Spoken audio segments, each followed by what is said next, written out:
Okay, we have two things going. God willing, the gods of the machine age do not destroy this in any way. God help us. Once at NCN Weisenberg, I was interviewing Weisenberg, and there was, he could be very tough in his little leather jacket, and I had an engineer there, Horacio, who was I call him the in-house monster. Every place today has a person that can get away with anything no matter what.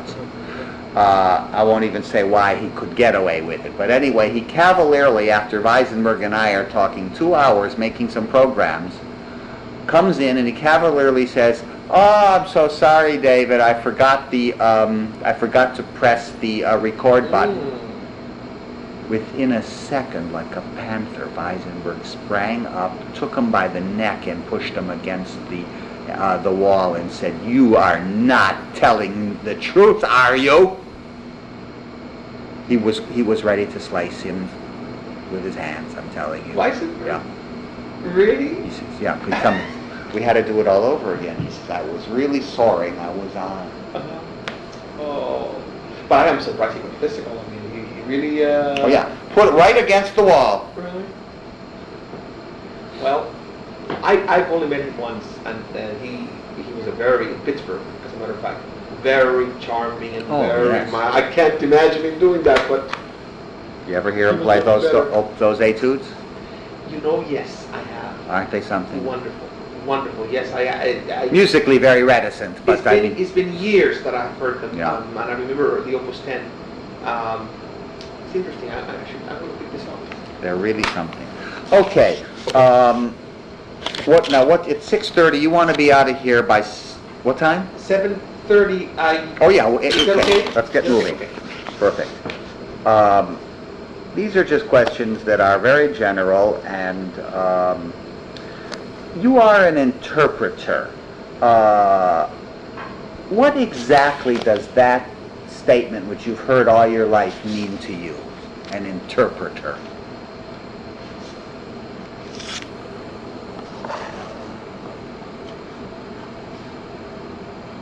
Obviously, what one thinks of when you think of interpreter, an interpreter is it's the translating, if you will, of other people's feelings, thoughts, ideas, whatever it may be, through your own intellect, feelings, perceptions, experience, background. Yeah. So that's the general, I would say a general definition. For me, personally, I think as the years go by,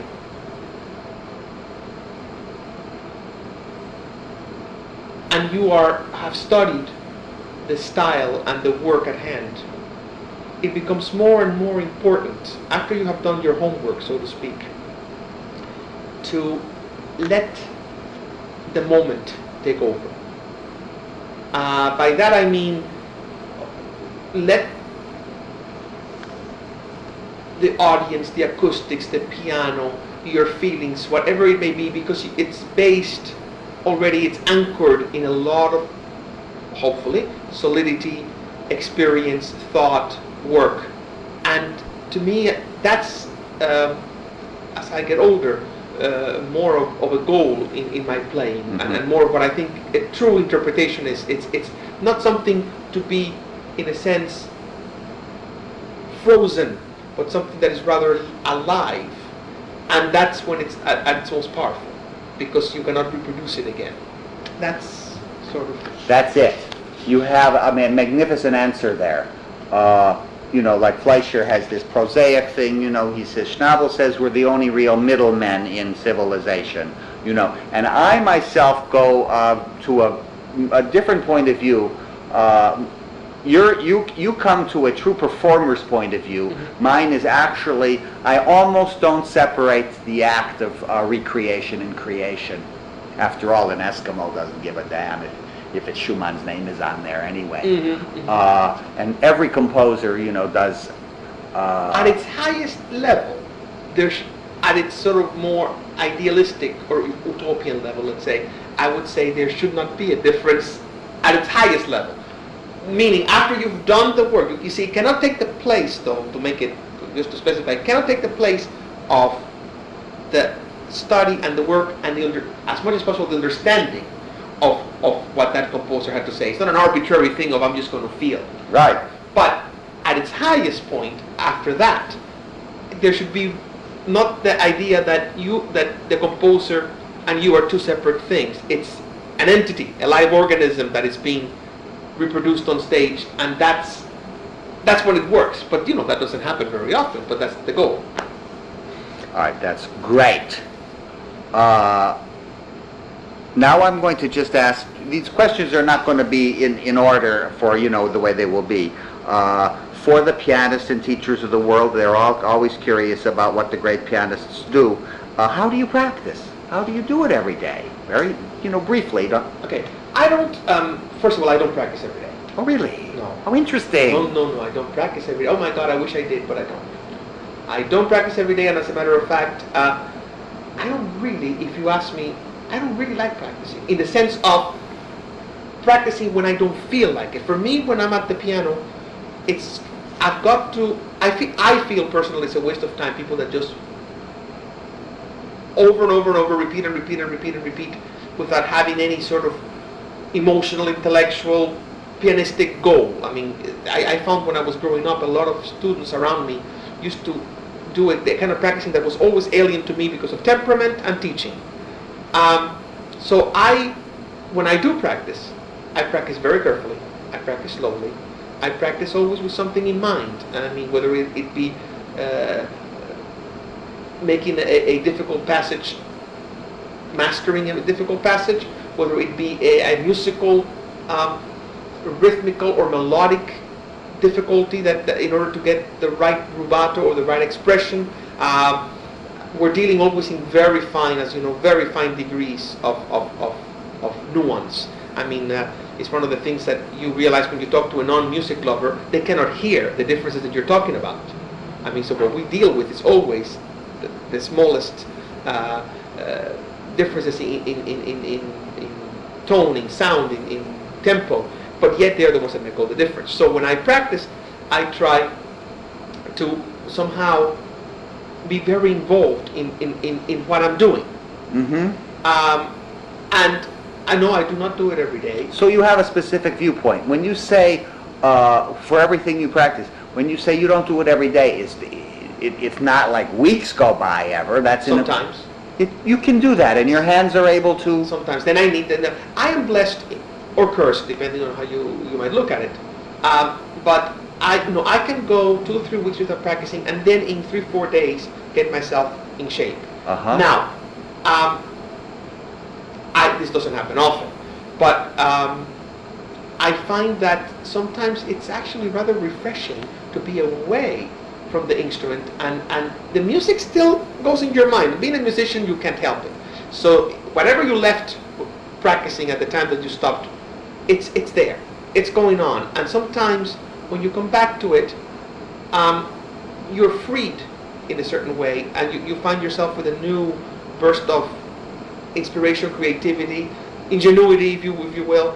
But it's not that I recommend it, but I don't practice every day. Yes. Now, when you are away from it for any while, is there any kind of warm-ups or technical things you do to get yourself back? You just get right to work on your point of view. On the piece, whatever it is that I have to play or that I'm learning or that I want to do, and then I start with a page. That's another thing too that I don't know how people. I don't know how often you talk to many pianists. I don't, so I don't know how they work. It's very interesting.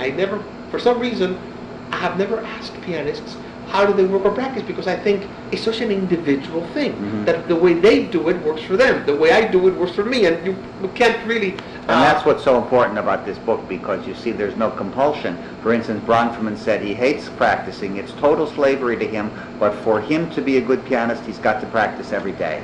Every day. Hard. No, I think it is slavery, but I don't. No, I don't practice. Ashkenazi calls it in my book here, sweet slavery. Isn't that interesting? But I find. Okay, that's perfect. Okay. You'll believe me. There's no. It's quite an interesting point of view. Okay. If there's anything you really, interrupt me. Okay. All right, for most pianists, students, pianists, whatever, a real bugaboo is that fear of memory. You're the only instrument that must play from memory, so to speak. What do you think about that? I never have had a problem, and I'm knocking on wood, ever with memory. If you ask me why I think that has not been a problem, I always think that memory problems, I believe, comes from two things: lack of preparation and vanity, in a sense. I think that people that get, let's say, any kind of stage fright when it comes down to it is really a form of vanity. I mean, in other words, if you're prepared and you feel comfortable, but then comes the concert, and for some reason you are unable to perform, most of the time, if you dig a little deeper, I would think you'd find they're worried about what so-and-so is going to think, what the critics are going to think, whether one is going to be re-engaged, all of these other thoughts, I think is what destroys that. So for me, when somebody says, well, I have memory problems, unless it's something physical in the brain, that I would say it's either not prepared enough, which then is logical. If you don't know something enough, then you under certain kind of pressure, or if you are really prepared and it only happens at concerts, then it's some kind of as I said, some kind of vanity disorder of some sort, that you're somehow getting in your way. Interesting as can be, a most interesting point of view. Do you ever have dreams about music in it? Yes, only one. One kind of dream, or a recurring dream? Yes, I have had a recurring dream, which actually I put an end to it just last year, I guess it was. I have had dreams. If you ask me for the recurring dream, I do have one about I have a concert and I'm not prepared. Mm-hmm. That comes. Many pianists have that. Do they? Yes. Yeah, all have that every because I've never been quite prepared. Uh-huh. So I have this dream all the time. On my little lecture recitals or whatever, even with the music, I always, oh God, I can't do it. No, because it's hard. Yeah. I mean, to play the piano is difficult. It's a tremendously difficult thing to do, tremendously. And I think pianists, I think we have even more difficulties than other instruments, because just playing on different instruments automatically presents a challenge. The fact that you have to get used to, under a limited time, to a piano that may have all sorts of different kinds of problems, whether it be too dull or too bright or not voiced properly or hard action, whatever it is.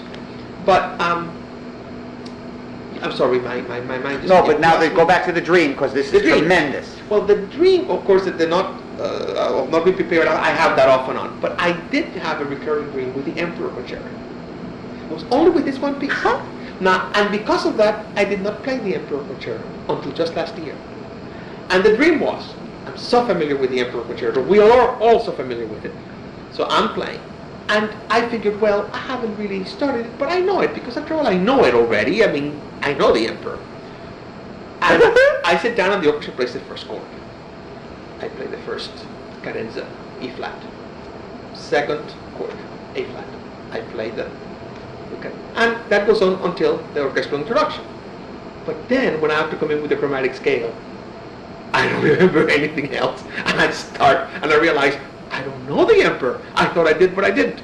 So because of that, it was something I stayed away. But just last year, I played it 7 times to get myself out of because it was the only piece that I have had this specifically about. I mean, the other dreams are about general. And you never played it because of the dream? Never played it because I was a little afraid.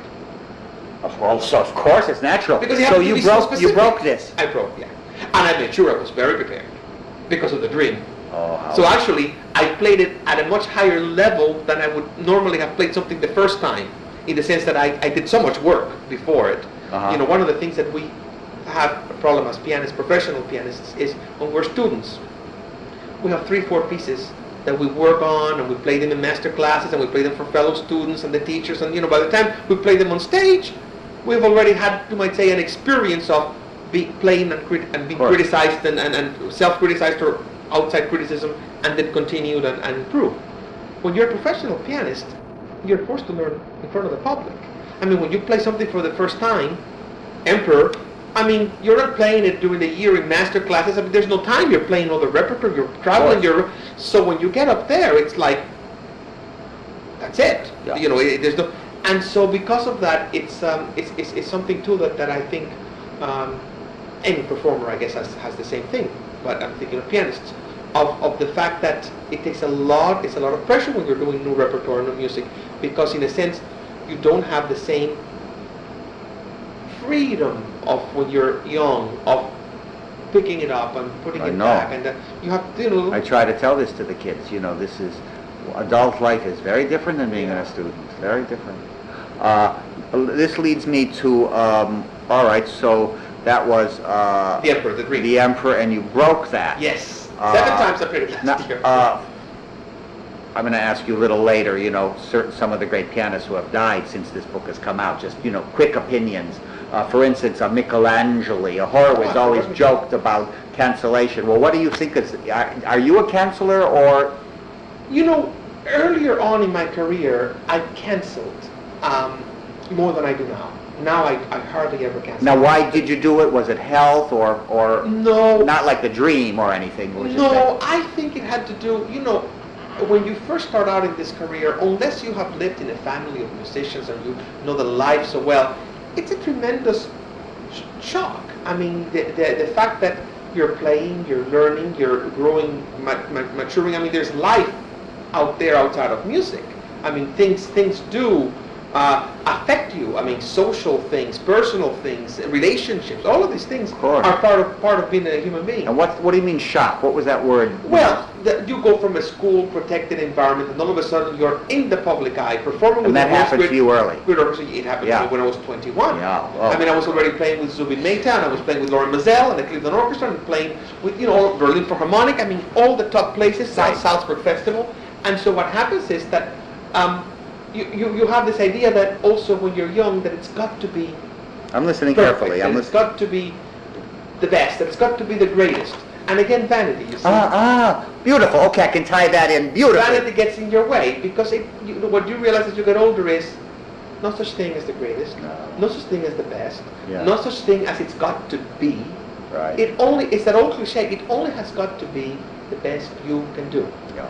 But that entails a lot, as we all know. The best you can do is a lot. Very inspiring. And the point is that we tend to think in terms of an outside kind of measuring.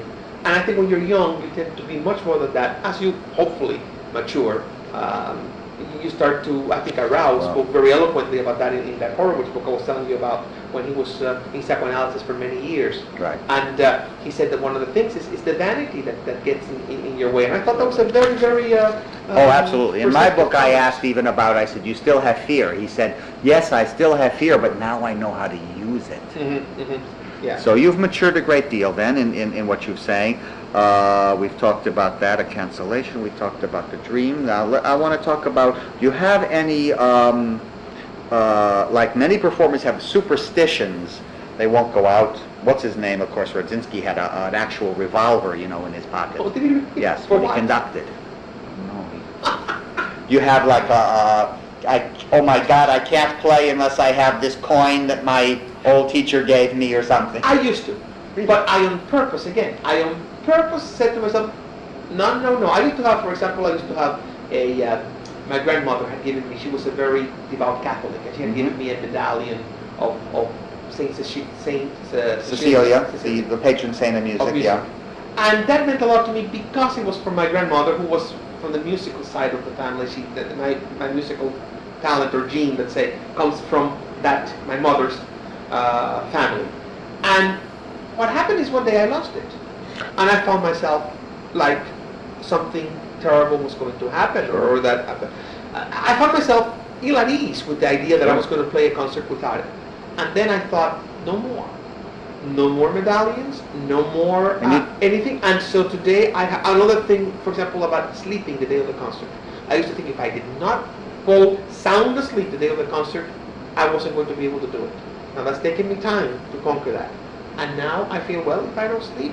So I didn't sleep because, see, life teaches you. I have played so many concerts without any sleep because of time change and rehearsals and insomnia or whatever, that life is a really good teacher. I mean, you lose the coin, I mean, the banana, so you've got to play without it.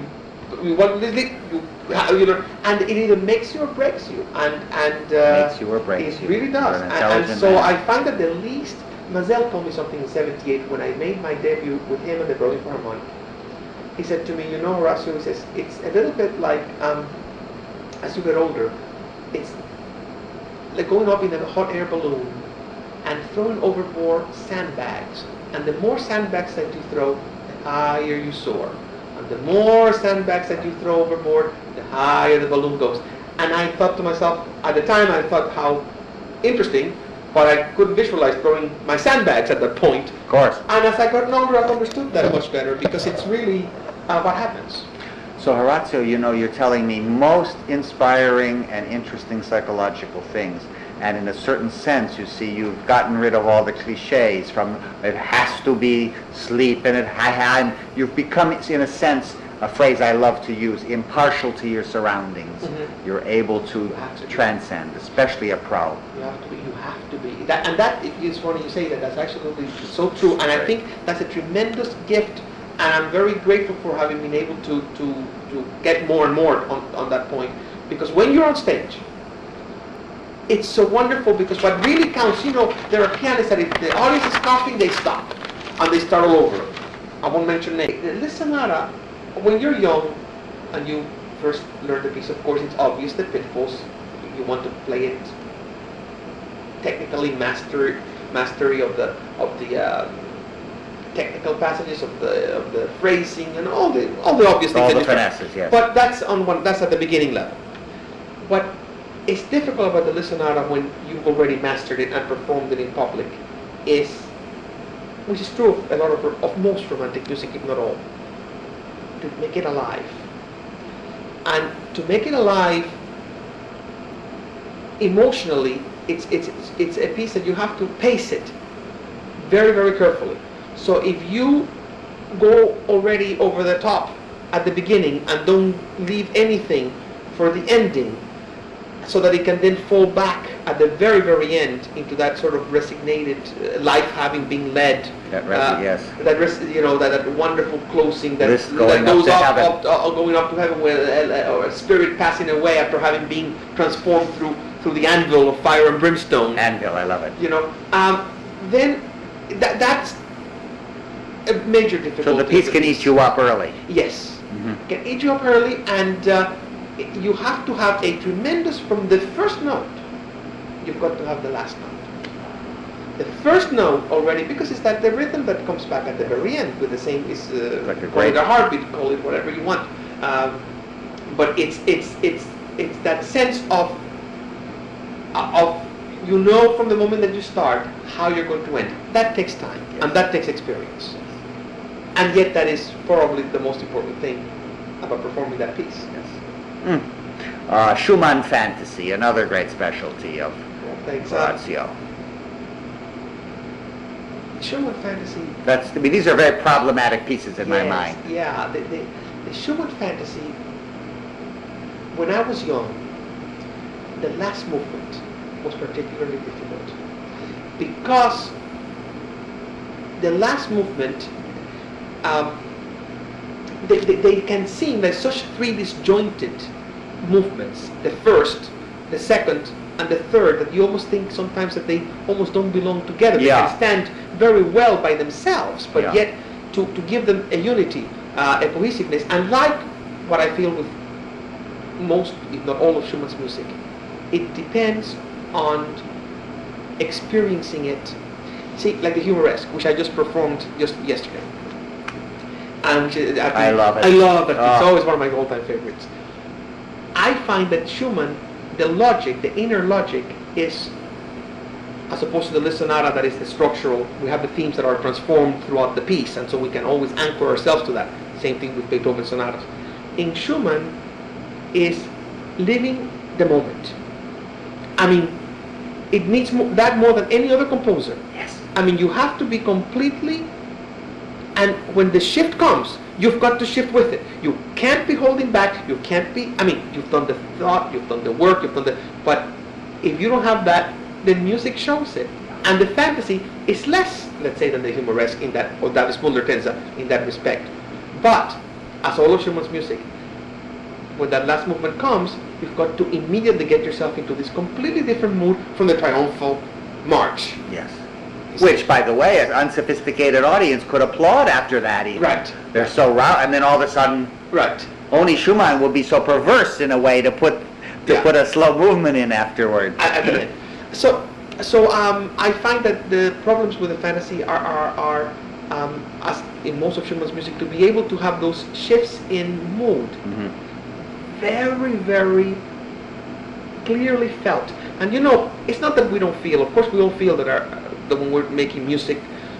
But what I'm talking about is an ability which comes not all the time. At least for me, it doesn't come all the time. And yet, I am most grateful when it does. And it's the ability to be completely free, and just at that moment not have any sandbags, to go back to our, would they be preparation, pianistic, insomnia, whatever there may be, a myriad of things. Is it something like actually playing you at that moment? Yes, completely being like you are composing it. That's what we talked about earlier about the recreation. That Schumann needs more than any, I think more than any other composer. Yeah. Chopin too, in another kind of a way, although Chopin is more classical, so you can get into the proportions more, and still the music can speak. Yeah. But Schumann, certain works, that is Bulgartenza, Humoresque, Carnival, they need this ability, but at the same time with the logic. I mean, because it can't sound. In other words, it can also sound affected if it's overdone. You know what I'm saying? Sure. In other words, not to mention Horowitz, who was, as you know, one of the pianistic gods, but when he was not on, it could sound absolutely. This crazy, and that's not necessarily the right Schumann. Yes, of the Schumann F minor sonata. He heard it on QXR one night, and he said, "Why didn't you tell me how affected I was in this?" I said, "Well, I wasn't at the recording session, maestro." I'm pleased, and I want this with great respect, as you know, that I feel for him. But somehow I just used, because he was somebody that did have this wonderful ability to shift moods in such a short time. Maybe that was one of his, when he was on, that was one of his geniuses. One of his geniuses, but it's like everything, it's the balance and the proportions. So another work very problematic was Schumann, I believe, is he's the one that has, as Barth said, the most imprisoned soul, the amorous soul that was imprisoned, and so he doesn't have these proportions. You have to make it happen. Like David's Bundlertanze is one of your pieces you've played so many times. I mean, it's really always still a surprise to me how he will end that piece. Isn't that long, amazing? all of a sudden these with three. With that wonderful little waltz in C major. The thing about Schumann too, besides that I find and applies to the Schumann fantasy as well, is accents. Tremendously important. One doesn't realize how he was so meticulous in marking accents for the different hands, for the different voices even. Well, he will have one hand piano, the other one mezzo forte, or one forte and the other one piano. And the different notations for the accents, the little agonics, the accents, the wedges, the wedges. Well, it's amazing how when you also emphasize these, it's a great help in Schumann interpretation, because it gives it a in my mind, this is how I explain it to myself, it's a bit of the Beethoven influence. And that was really there. That was really there, and somehow through his own mercurial and... So interesting. I want to talk for a second about, because you just reminded me, one of the wonderful things about your playing is your own sense of accent within, the structure, and that brought me instantly to the way you played the Haydn London Sonata, which you've opened, concerts with, and I feel this, this sense of staccato in your playing, where I don't get staccato and accent out of Haydn much. I think he's played with almost a dryness that makes him inaccessible. Really? You make him very accessible. Do you have anything about Haydn? Because he's not played. No, it's not, and I think the sonatas are really wonderful, and I would love to do more of them. I cannot tell you something very specific about Haydn other than humor is a very integral part of his music. And people are very afraid of humor. More than more than maybe any other composer that I can think of, actually. He has right away examples come to mind, even in his most sort of majestic or let's say more formal sonata allegro forms. He always has passages that somehow you can tell behind the person this was a man that enjoyed life. Somehow there's always a certain kind of joyousness. Perfect. Somebody said to me, well, but Rachmaninoff, this music, do you think it will last? And I said, I tell you why I think it's always going to last. Because, okay, if you say, is it Beethoven's fourth? No, okay, it's not Beethoven's fourth in the sense of As certain as that. We know that. But it has something that great music has to have. It's honest. And people know it. Honest, and people know it. And We people have feel it. We have it. And as long as that's there, people are going to react to it because people like to be told something that somebody else's feel that's true. People don't like to be fooled. Now, you may say, I don't like that person, I don't like the way he feels, okay, that's fine. But you take it seriously. But people don't like his phony, pretense. People react to that in the arts right away. You whether it's a performing or a composer. Beautiful. When you get a phony, people don't like it. Now, Beautiful. if you get an honest work, you may like it or not like it, but it has its value and it always will have a place. He's an honest genius. Yeah. No matter like it or not, he's a genius. Absolutely. Of course he's not Beethoven. Right. Who's Beethoven? Right, exactly. Okay. And The world can't be Beethoven living. wasn't Mozart, Right. for that Right. matter. Or as, let me see, I asked Hellichstein, I said, well, what do you think of, poor Haydn, he got a short shrift because he lived in the shadow of Mozart. He said, I wouldn't mind living in the shade of Mozart. Yeah. And Haydn was a wonderful thing. He really came to terms with his envy, in the sense that he was a most generous in his compliments to Mozart. I mean, he acknowledged that he was a genius. I mean, he felt, I'm wonderful too, but he's great. I mean, so Great man. it was That last moment, when they had dinner together, one night before he went to London, and he knew no languages or anything else. He was an ignorant man compared to Mozart, who had been worldly. And he hugged him and he says, "I'm so afraid for you. You haven't traveled ever. He never went anywhere from except." And he said, "Don't worry about me." He says, "My music speaks for me perfectly." And Mozart, this is incredible. This is the truth. Mozart hugged him and said, "You will never see me again." Yeah, I've heard that. Yeah, I've read that. Yeah. Oh, and then the shock, 12 months later, when he's still in London and he hears this. Oh my God! And I think he wrote a beautiful letter to his father. Yeah. After that, saying, "Your son." I think that's when he wrote the letter. What about the pitfall, Horacio? In the pitfalls in this unbelievable work that so few people can really play with such mastery, the Rock 3. What about that? Because every pianist dreams of playing it. I think. See, we always come back when you're talking about pitfalls in all these masterpieces. It's funny because it always comes back to the same thing, and that is the ability to put it out in as undistorted a manner as possible. I'm not talking about impersonal. I'm talking about undistorted in the sense you have these great passages of great difficulty. Now, if you're starting to labor over them, then the music suffers. So it automatically, one of the things about the Rachmaninoff third or this kind of pieces, it eliminates a lot of people that really could play other things and in a sense put them over with a limited technical equipment. The Rachmaninoff third or the Liszt Sonata, you really can't. These are pieces written by great pianists, for great pianists. So